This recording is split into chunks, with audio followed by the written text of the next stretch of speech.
Saviez-vous que le roi Saül a demandé l'aide d'une sorcière pour sauver sa peau?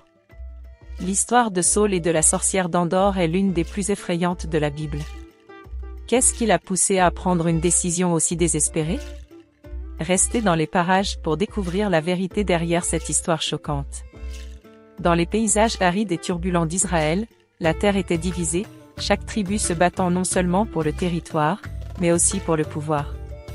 C'était une époque d'instabilité, avec des royaumes voisins tels que les Philistins toujours à l'affût, prêts à profiter de tout signe de faiblesse pour envahir et étendre leur domaine. Dans cette période d'incertitude, le roi Saül, oint par le prophète Samuel, est confronté à sa plus grande crise, à la fois politique et spirituelle. Saül, autrefois chef courageux et respecté, voit son autorité s'effondrer sous le poids de ses mauvaises décisions et de son rejet par Dieu. 1 Samuel 28, 6, Saül interrogea l'Éternel. Mais l'Éternel ne lui répondit ni par des songes, ni par l'Urim, ni par des prophètes. Le roi, qui avait commencé son règne avec des promesses de grandeur, est maintenant en déclin psychologique et moral, terrifié par la menace grandissante des Philistins. Son cœur, autrefois plein de courage, est maintenant en proie à la peur et à l'incertitude, reflétant l'ombre d'un homme qui a perdu la confiance divine. 1 Samuel 13h14. Mais ton règne ne durera pas. L'Éternel s'est cherché un homme selon son cœur, et il lui a donné l'ordre d'être le chef de son peuple, parce que tu n'as pas gardé ce que l'Éternel t'avait ordonné. Dans le village sombre et isolé d'Endor vivait une femme connue de tous comme la sorcière d'Endor.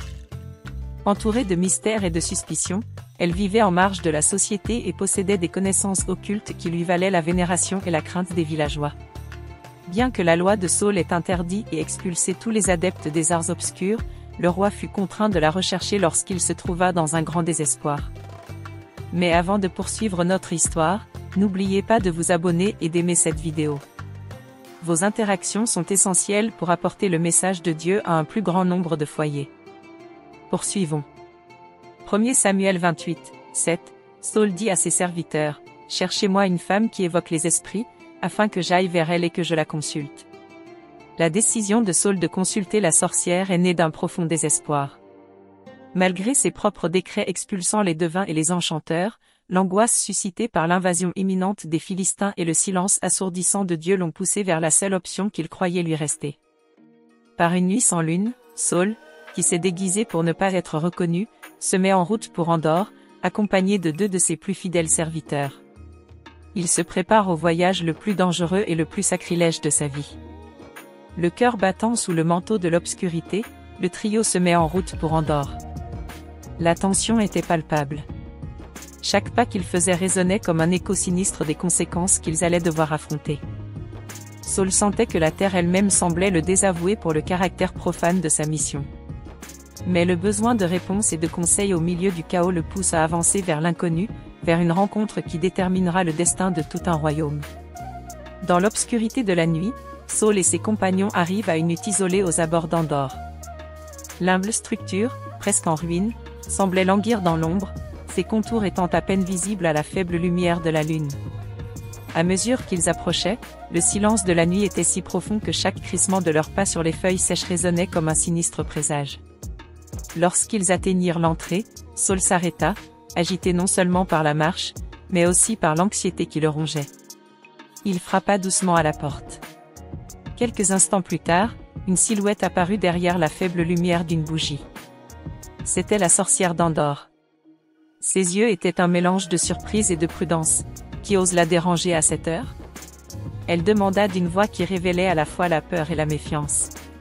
Je cherche un savoir que toi seul peux m'apporter, répondit Saül, la voix déguisée par la tension. Je jure par Jéhovah qu'il ne te sera fait aucun mal pour m'avoir aidé. Cette promesse, faite au nom du Dieu qui a rejeté la divination, est un acte de désespoir. La sorcière les observe attentivement. La décision est suspendue dans l'air comme un brouillard épais. Finalement, elle acquiesça, résignée ou peut-être émue par la gravité implicite dans la voix du roi. « Qui voulez-vous invoquer » demanda-t-il en conduisant les hommes dans l'intérieur sombre, rempli d'herbes et de symboles mystiques. 1 Samuel 28, 11. « Qui dois-je vous amener » demanda la femme. Il répondit, « Fais venir Samuel. » L'atmosphère était chargée d'une énergie palpable lorsque la sorcière commença le rituel. Il marmonnait des incantations et l'air s'emplissait d'odeurs d'encens et de terre mouillée. Soudain, une silhouette spectrale se dessina au centre de la pièce. Sa présence était aussi imposante que celle d'Éthérie. 1 Samuel 28, 12 et 13, lorsque la femme vit Samuel, elle poussa un grand cri. La femme s'adressa à Saül en disant, « Pourquoi m'as-tu trompé? Car tu es Saül. » Le roi lui dit, « Ne crains pas, que vois-tu? » La femme dit à Saül, « Je vois des dieux qui sortent de la terre. » Saül recula instinctivement en sentant l'apparition. Son cœur battait la chamade. Si vous aimez mon histoire, cliquez sur « J'aime » maintenant et aidez ce message à atteindre plus de gens, créons ensemble une chaîne de connaissances. Le spectre avait la forme d'un vieillard enveloppé d'un manteau, et bien que son visage fût difficile à discerner, sa présence était d'une puissance écrasante. Le roi d'Israël, pourtant habitué aux batailles et aux conseils des prophètes, est maintenant confronté à une réalité qui défie tout ce qu'il connaît, la mort et l'inconnu. Il réagit avec un mélange de crainte respectueuse et de désespoir encore plus grand, conscient que cette rencontre pouvait changer son destin et celui de tout Israël. L'air de la hutte devient épais, presque palpable, tandis que la silhouette de Samuel se solidifie sous les yeux ébahis de Saül. L'esprit, bien que spectral, émanait de l'autorité incontestée qui avait caractérisé le prophète de son vivant. 1 Samuel 28, 15. Pourquoi m'as-tu dérangé pour que je monte? La voix de Samuel retentit, si grave et si perçante qu'elle semble sortir de terre. Saül, tremblant devant la présence qu'il avait désirée et redoutée, trouva sa voie dans le désespoir. 1 Samuel 28, 15. Je suis bouleversé parce que les Philistins me font la guerre et que Dieu s'est détourné de moi et ne me répond pas même par des prophètes ou des songes, c'est pourquoi je t'ai appelé pour que tu me dises ce que je dois faire. Sa posture voûtée et frêle contrastait fortement avec la silhouette imposante de Samuel. La réponse de Samuel est aussi sévère que son pas sur terre. Sa voix, bien qu'éthérée, n'a rien perdu de sa fermeté. Pourquoi me demandes-tu cela? Si l'Éternel s'est détourné de toi et s'est fait ton ennemi. L'Éternel a fait ce qu'il avait dit pour moi, il a arraché le royaume de tes mains et l'a donné à David, parce que tu n'as pas écouté sa voix et que tu n'as pas exercé son ardente colère sur Amalek. C'est pourquoi l'Éternel a fait cette chose aujourd'hui.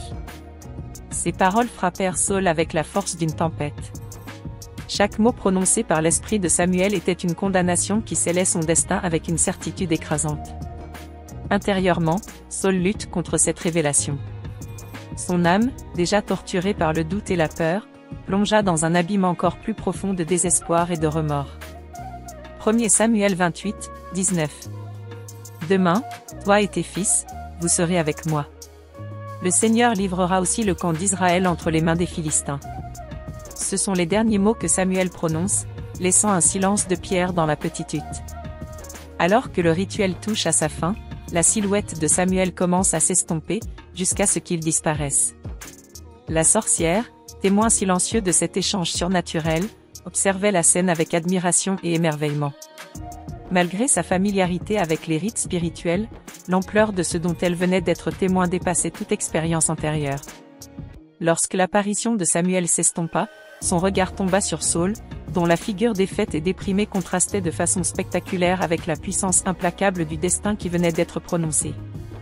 Elle savait, tout comme Saül, que les événements de cette nuit modifieraient à jamais le cours de l'histoire d'Israël.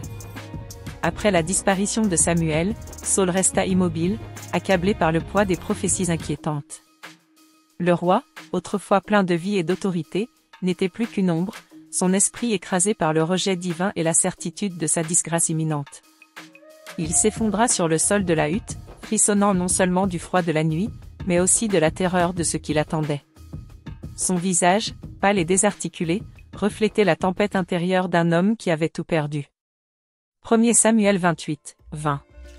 Saül tomba à terre avec fracas, car les paroles de Samuel lui avaient causé une grande frayeur. De plus, il n'avait aucune force, car il n'avait rien mangé de tout le jour et de toute la nuit. La sorcière d'Endor, habituée au mystère de la mort et de l'au-delà, ne peut s'empêcher d'éprouver de la compassion pour le roi déchu.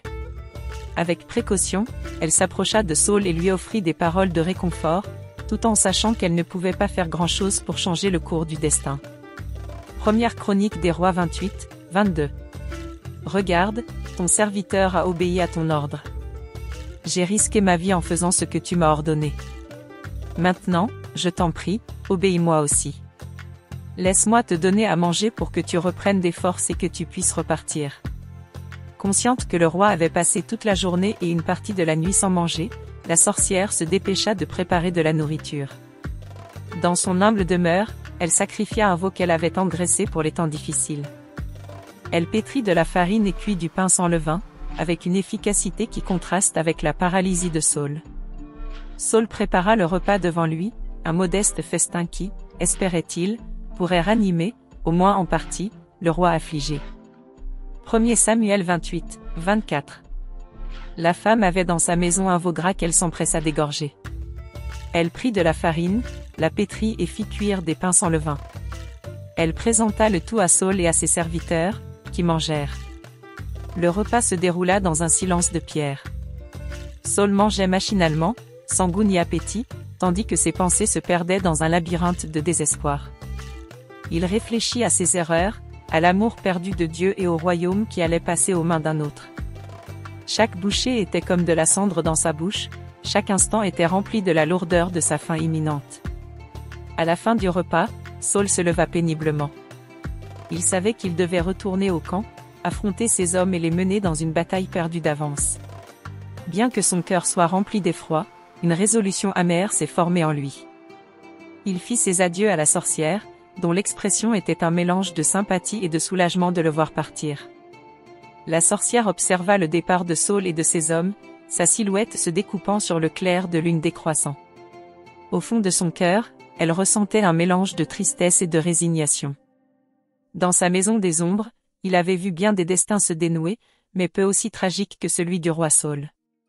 Après la sombre nuit d'Endor, Saül et ses compagnons prirent le chemin du retour vers le camp israélite.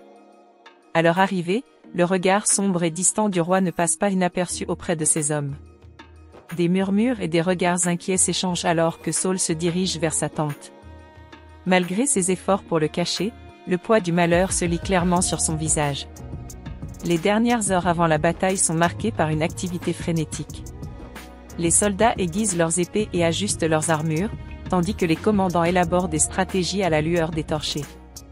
L'atmosphère est chargée d'une tension palpable, mélange de détermination et de peur de l'inévitable. Saül, quant à lui, se renferme sur lui-même, plongé dans ses pensées, revivant les paroles de Samuel et affrontant la solitude de son rejet divin. Bien qu'il essaie de se fortifier pour la bataille, son esprit est irrémédiablement brisé. À l'aube, les Philistins avancent avec un élan dévastateur et le fracas des armées emplit la vallée. Les Israélites se battent courageusement, mais le découragement qui les envahit à la vue de leur chef tourmenté et la supériorité numérique de l'ennemi finissent par faire pencher la balance en leur défaveur. Saül s'est battu avec le désespoir de celui qui n'a rien à perdre au milieu du chaos. Les Philistins se sont battus contre les Israélites, qui ont fui devant leur avancée et sont tombés mortellement blessés sur le mont Gilboa. La mort de Saül se produit conformément à la prophétie de Samuel. Gravement blessé par les archers philistins et voyant sa défaite imminente, le roi prend la décision finale de tomber de sa propre main plutôt que d'être capturé. Il prend son épée et, dans un dernier acte de volonté, se jette dessus, mettant ainsi un terme tragique à sa vie et à son règne. Premier livre de Samuel 31, 4-5. Saül dit à son porteur d'armes, « Tire ton épée et transperce-moi avec, afin que ces incirconcis ne me transpercent pas et ne se moquent pas de moi. » Mais le soldat refusa, car il avait très peur. Saül prit l'épée et se précipita sur elle. Quand le porteur d'armes vit que Saül était mort, il tomba lui aussi sur son épée et mourut avec lui. La nouvelle de la mort de Saül se répandit comme un vent glacial dans tout Israël. Le deuil se répandit dans les villes et les villages, non seulement pour la perte de leur roi, mais aussi pour l'humiliante défaite face aux Philistins. Sa disparition a marqué un tournant douloureux pour la nation, qui a été forcée de faire face à la réalité de sa vulnérabilité et aux besoins urgents d'un leadership capable de restaurer sa force et sa foi. En réfléchissant à l'héritage de Saül, Israël a dû reconnaître à la fois ses réussites et ses erreurs. Bien qu'il ait reçu l'onction avec de grands espoirs, son incapacité à obéir pleinement à Dieu et sa désobéissance finale ont conduit à sa chute et à celle de son royaume. Son histoire est devenue une sinistre leçon sur les conséquences du pouvoir lorsqu'il n'est pas aligné sur l'obéissance et l'humilité devant le divin. On se souvient de Saül non seulement pour ses victoires et son potentiel, mais aussi pour sa fin tragique, qui rappelle constamment la fragilité humaine face au commandement divin. Après l'issue dramatique de la consultation et la mort de Saül, la sorcière d'Endor a continué à vivre en marge de la société, encore plus isolée par la crainte et le respect que ses pouvoirs inspiraient. Bien que la Bible ne relate pas son sort final, la figure de la sorcière reste entourée de mystères et symbolise le danger et la tentation de chercher des réponses en dehors des moyens approuvés par Dieu. La mort de Saül a marqué un changement crucial dans la politique d'Israël. David, déjà oint par Samuel avant la mort de Saül, est monté sur le trône, représentant un changement non seulement dans la dynastie, mais aussi dans la relation entre Dieu et son peuple. David, contrairement à Saül, a cherché à gouverner selon la volonté divine, bien que son règne ait également comporté des moments d'échec personnel et de tragédie.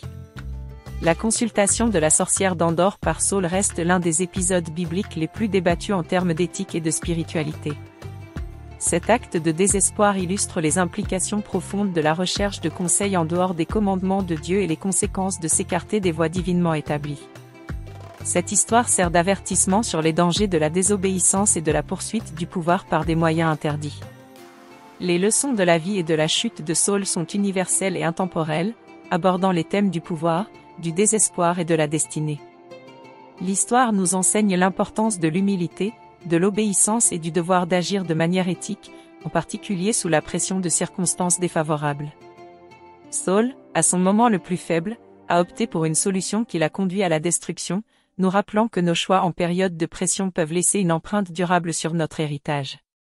À la fin de cette histoire, nous sommes invités à réfléchir à la manière dont les récits du passé continuent à fournir des leçons pour le présent et l'avenir. La vie de Saül et sa fin tragique nous invitent à réfléchir à la manière dont nos actions et nos décisions, en particulier en temps de crise, reflètent nos valeurs et notre foi.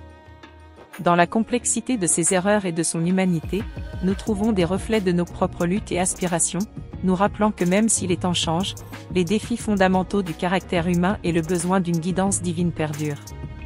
Isaïe 8h19. Et si l'on te dit, consulte ceux qui évoquent les esprits et les devins qui murmurent et chuchotent. Le peuple ne consulte-t-il pas son Dieu, les vivants ne consultent-ils pas les morts? Après avoir plongé dans l'histoire profonde et émouvante de Saül et de sa rencontre tragique avec la sorcière d'Endor, nous avons réfléchi aux leçons que nous pouvons tirer de son expérience. Cela nous a rappelé l'importance de la foi, de l'obéissance et des conséquences de s'éloigner des voies établies par Dieu. À présent, unissons-nous dans la prière, en quête de conseils et de force pour notre propre voyage. Cher Père Céleste, nous nous réunissons en ta présence, le cœur humble, en réfléchissant à l'histoire de Saül et à sa rencontre avec la sorcière d'Endor. Cette histoire nous rappelle l'importance de la foi et de l'obéissance, et les conséquences désastreuses de s'écarter des chemins que tu as tracés pour nous. Éclaire notre sagesse et fortifie notre grâce afin que nous ne tournions ni à droite ni à gauche, mais que nous suivions fidèlement ta direction. Dans un monde plein d'incertitudes et de défis, aide-nous à te faire pleinement confiance. Ne cherche pas de réponse en dehors de ta volonté, mais attache-toi plus étroitement à ta parole, qui est une lampe à nos pieds et une lumière sur notre chemin. Apprends-nous à discerner ta voix parmi tant d'autres et à répondre promptement et joyeusement à ton appel. Dieu de miséricorde, nous savons que la peur et l'anxiété peuvent parfois obscurcir notre jugement.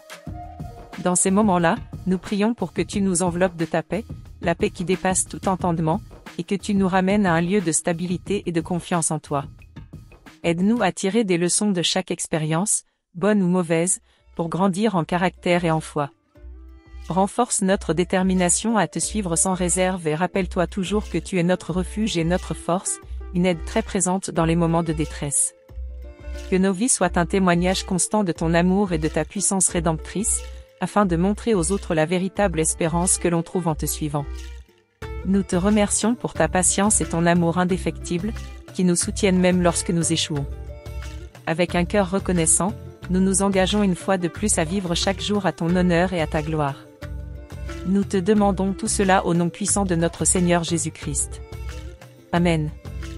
Nous espérons que ce voyage à travers l'histoire de Saul et de sa rencontre avec la sorcière d'Endor a été enrichissant et qu'il vous a donné une réflexion profonde sur l'importance de la foi et de l'obéissance. Si vous voulez rester au courant des révélations les plus incroyables sur les histoires de la Bible et recevoir d'autres vidéos comme celle-ci, abonnez-vous ci-dessous. À bientôt dans la prochaine vidéo.